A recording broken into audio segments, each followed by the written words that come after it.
አንድ ታሪክ ለጨውተም አንድ ኡስታዝ ረመዳን ላይ ወደ አንድ ሰው ቤት ይፍጣር ይጠራሉ እና ፈጥር ተጠርተው ቁጭ ብለው አፈጣሩ ምናምን ጨረሱ ተነስተው ሄዱ ልክ ከቤቱ ሲወጡ እዛ ቤት ውስጥ ብር ጠፋ ተባለ ከዛ በጣም ተፈለገ ታጣ እሳቸው ገብተው እንደወጡ ነው ብሩ የጠፋው የቤቱ ባለቤት አውቆታል እና በጣም ቀልቡ ተሰብሯል እንዴት ጋብዣቸው ኡስታዝ ሆኖ እንዴት ብሩን አነሱ ምናምን ያለ በጣም ተጠራጥሯል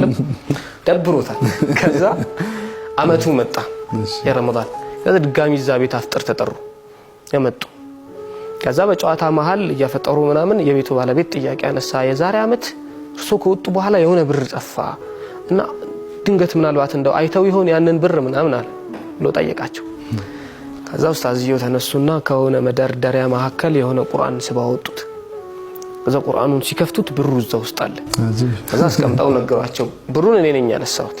ከዛ እጄም አለትኩም ቁርአን ውስጥ ግን አስቀምጨው ሼልፉ ማል እንደነበረ አስገባሁት